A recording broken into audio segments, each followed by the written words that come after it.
The first time my phone exploded with missed calls, I was standing under the Nevada sun, staring at a stretch of desert most people believe does not exist. Heat pressed down on my shoulders like a physical force, the kind you stop questioning because resistance is pointless. Facebook was still open in my hand, frozen on a shaky video from my sister's wedding reception. I had not even turned the volume up yet, but I could already see that something had gone wrong. Guests were standing instead of sitting. Someone was crying.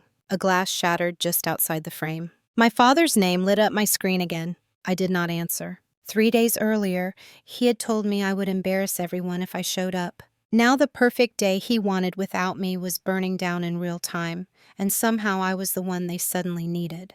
That irony did not make me smile. It made my stomach sink. His words replayed in my head with cruel clarity. "You are so awkward that everyone feels uncomfortable. Do not come." He did not raise his voice when he said it. He never did. He spoke the way he always did when he believed he was stating an objective truth, like a weather report or a rule of physics. That calm certainty hurt more than shouting ever could. I remembered sitting on the edge of my bunk that night, my phone pressed to my ear, staring at the scuffed concrete floor of my quarters, while the desert wind pushed sand against the building in soft, rhythmic taps. "Your sister's fiancé is a very important man," he continued. "His family is watching everything." I waited for him to soften it. I waited for a pause, for some sign that he realized he was talking to his daughter and not a problem to be managed. None came. "This wedding needs to be flawless. You do not fit that environment. I do not want any scenes. Just stay away." Silence had become my survival skill around my father. Growing up, I learned quickly that words only made things worse. If I tried to explain myself, he sighed. If I pushed back, he accused me of being dramatic. Silence at least let me keep a fragment of dignity. "Okay," I said. He exhaled, relieved. "Good. That is for the best." The call ended, and I stayed there long after the screen went dark. I was Ivy Kincaid, active duty, serving my country in a place most Americans spoke about like it was a rumor. I lived by discipline, accountability, and precision. Yet in my own family, I was still the difficult one. The one who did not smile correctly. The one who did not know how to charm a room full of strangers in expensive clothes. Standing there in this desert now, watching my phone vibrate with his name again and again, I felt something settle deep in my chest. If I went back, it would not be as the daughter who apologized for existing. If I went back, it would be on my terms. My sister Emily had always been the opposite of me. Where I moved through rooms carefully, measuring space and tone, she drifted with an ease that felt almost rehearsed, though I knew it came naturally to her. She knew when to touch someone's arm, when to laugh softly, when to tilt her head just enough to seem engaged without appearing eager. People felt comfortable around her, or maybe they felt reflected. Either way, my father adored that quality. He adored how Emily made him look. Marcus fit neatly into that picture. Wealthy family, private schools, the kind of confidence that comes from never having to wonder whether you belong somewhere. My father spoke about him the way some men talk about acquisitions, not as a person, but as proof that they had done something right. Proof that the family story was progressing exactly as it should. I had met Marcus twice. Both times were brief, polite, forgettable in the way that leaves you feeling erased rather than dismissed. He shook my hand firmly, glanced at my face, then redirected his attention almost immediately to my father, to Emily, to the cluster of people who mattered. I did not resent him for it. I had learned early not to expect curiosity from people like that. Still, being explicitly told not to attend my own sister's wedding shifted something in me that quiet endurance could not smooth over. The invitation sat unopened on the narrow metal desk in my room. Cream paper, gold lettering, my name written in a script that felt more decorative than personal. I did not tear it open. I did not need to. The message had already been delivered by phone. "You do not fit. You complicate things. Stay away." The irony was sharp enough to taste. I could manage classified material, operate under constant scrutiny, and remain functional in environments where mistakes carried consequences far heavier than embarrassment. But place me in a ballroom filled with strangers in tailored suits and expensive dresses, and suddenly I was a liability. The decision not to go did not feel dramatic. It felt procedural. I confirmed my return to base instead of requesting leave. I packed my gear with the same precision I applied to everything else. Fold. Secure. Check. Area 51 was not glamorous, but it was honest. There, no one asked me to soften myself. No one required charm. You did your job or you did not. That was the metric. The day before the wedding, my father sent one final message. Do not do anything stupid. Do not show up. I stared at the screen until the words blurred, then set the phone face down. If he wanted absence, I would give him absence without caveat. The morning of the wedding arrived clear and unyielding. The Nevada desert has no interest in easing you into the day. The sun rose hard and fast, flattening shadows and burning away softness. I welcomed that. There was comfort in a landscape that did not pretend. I moved through my routine on autopilot.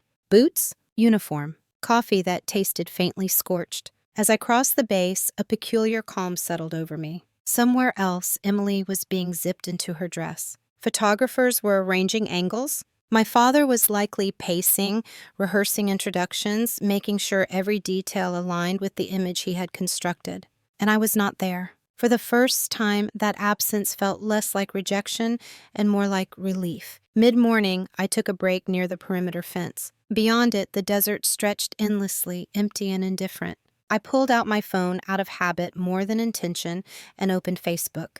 At first, everything looked exactly as expected. Flowers, smiles, Emily radiant in white, my father standing beside her, posture proud, expression satisfied. I almost closed the app.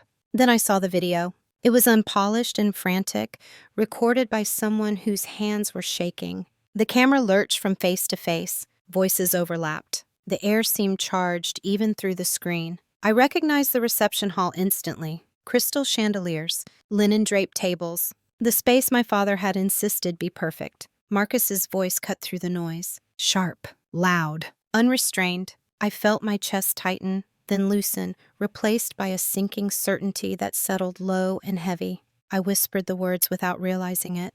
What did you do? My phone vibrated again. My father's name flashed across the screen. I did not answer. I did not answer the second time either. I slid the phone into my pocket as if I could trap the chaos there. Beyond the fence, the desert remained unchanged. Wind traced familiar patterns across the sand. It did not care about weddings or reputations. It did not care who had been excluded or why. I finished my shift without incident. Checklists. Procedures. Quiet professionalism. A few nods from colleagues. No questions. No expectations. That silence felt earned. By late afternoon, the sun pressed down mercilessly. I sat on a shaded bench near an administrative building and finally checked my phone. 12 missed calls. 8 from my father. 2 from my stepmother. 1 from Emily. 1 from a number I did not recognize. Emily's message read, "Please call me. Something is wrong." There was no apology. No acknowledgement of what had been taken from me. Just fear, raw and immediate.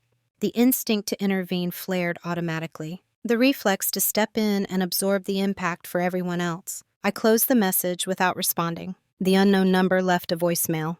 I did not listen yet. I did not need to. The wedding had collapsed. And suddenly, I was no longer an inconvenience. I was a resource. As the evening cooled, I walked back toward my quarters. The sky burned orange and purple, the kind of sunset people travel across states to photograph. I had always found it ironic that something so beautiful could exist in a place most people associated with secrecy and fear. Appearances, I had learned, were rarely the whole story. I showered, changed into civilian clothes, and sat on my bed with my back against the wall. Only then did I let the video replay fully in my mind. Marcus's voice, the way it cut through the room like a blade. The sudden stillness of the guests. The look on my father's face, rigid and stunned, as if control itself had slipped through his fingers. This was not a small disruption. This was not wedding stress. This was something structural collapsing under pressure. My phone buzzed again. Emily. I watched it light up, then go dark. I hated myself for not answering, but I knew what would happen if I did. I would listen. I would reassure. I would rush back into the role I had played my entire life, the one who absorbed impact so others could keep moving forward without discomfort. Instead, I opened this voicemail from the unfamiliar number. Is this Ivy Kincaid? This is Uncle Tom. I'm at the wedding, or what is left of it. Your dad is asking for you. He says it is important.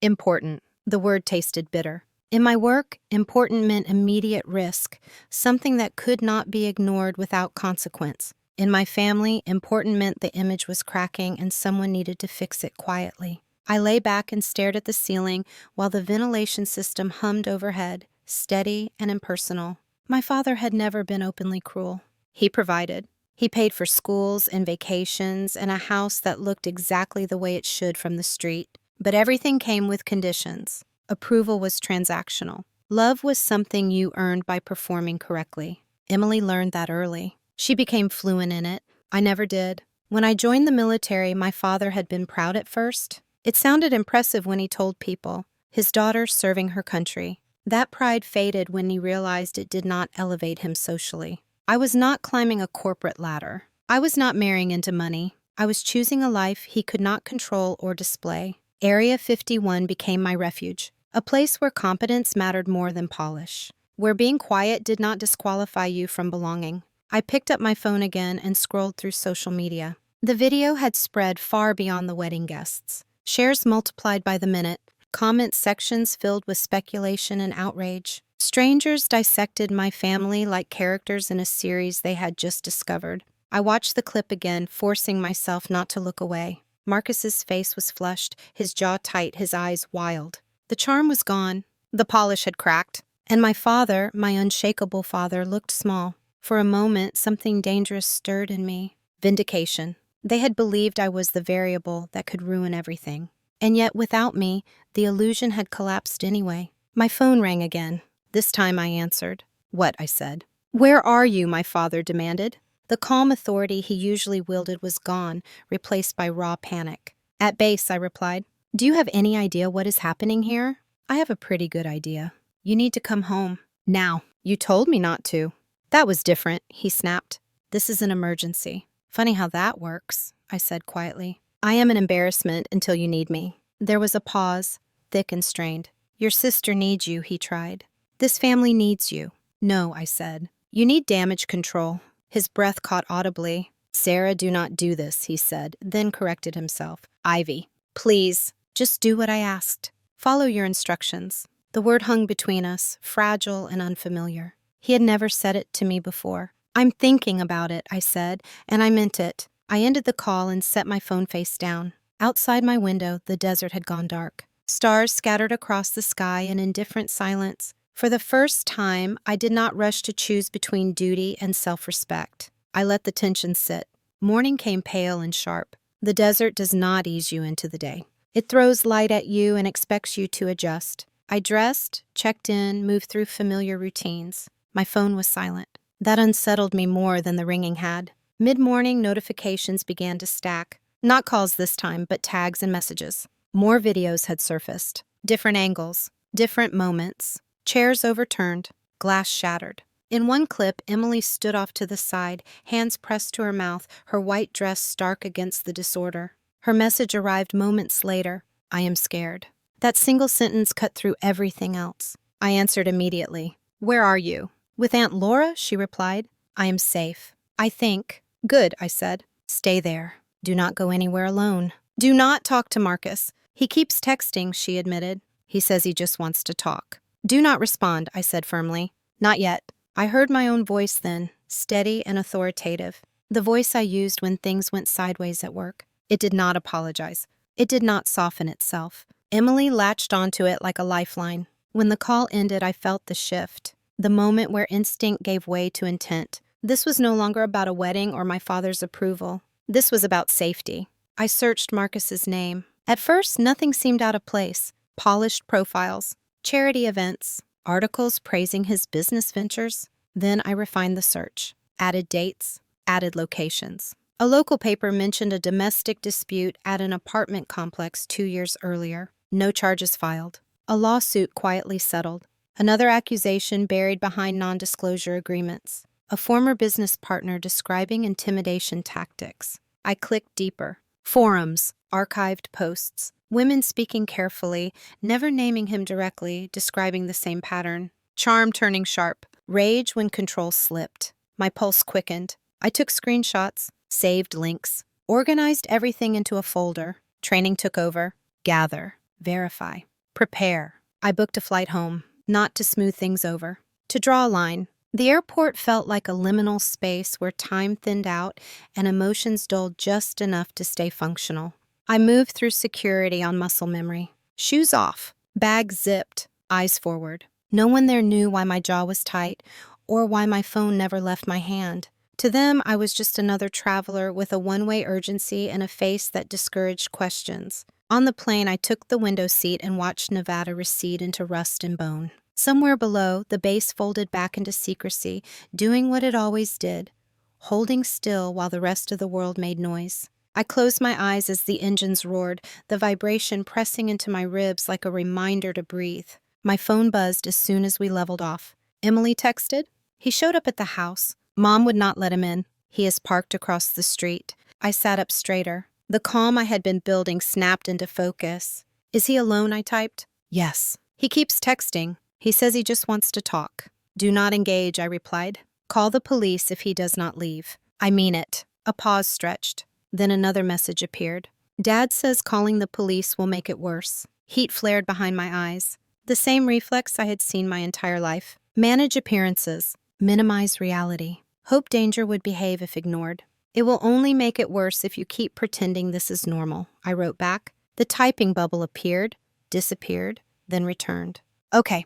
I will tell Mom. I leaned back in my seat and forced myself to zoom out. I could not fix this from 30,000 feet, but I could prepare. I opened the folder on my phone and reviewed what I had gathered.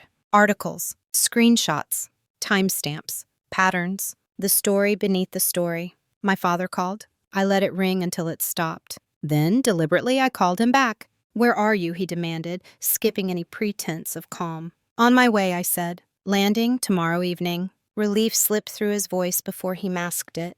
Good. We need to coordinate. No, I replied. We need to prioritize. Sarah, listen to me. Ivy, I corrected. Marcus showed up uninvited. He is pressuring Emily.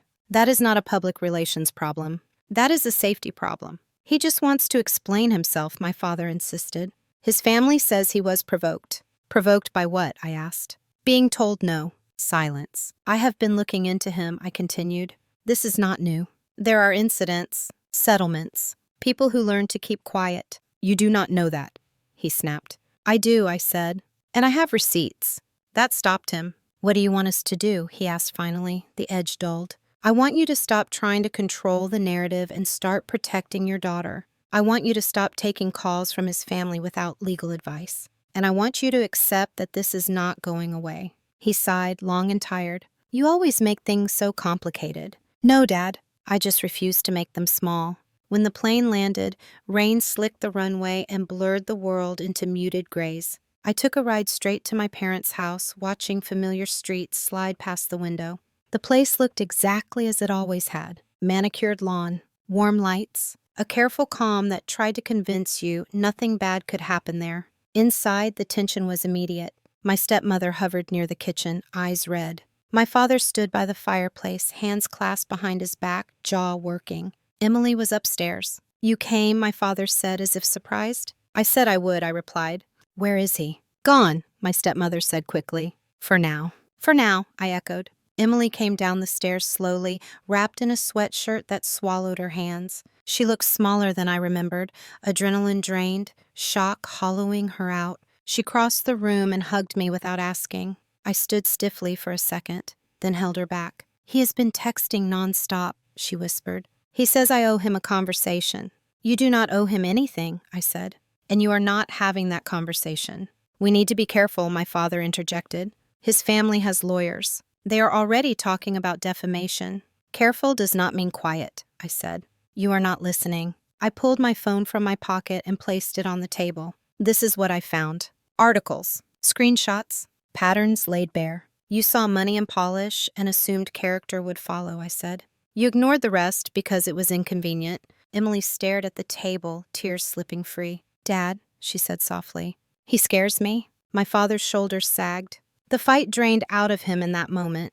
What do you want to do? He asked her. I want it to stop, she said. I want him away from me. Then we document everything, I said.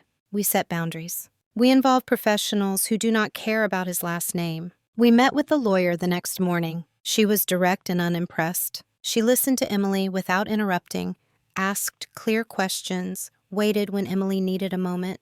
"This is coercive behavior," she said. "The public incident strengthens your case, so do the messages." By mid-afternoon, the paperwork was filed. Temporary restraining order requested. Documentation submitted. A line drawn where there had never been one before. That night, I slept on the couch, my phone charging within reach. I knew better than to believe silence meant surrender. Silence from men like him was recalibration. I left before dawn.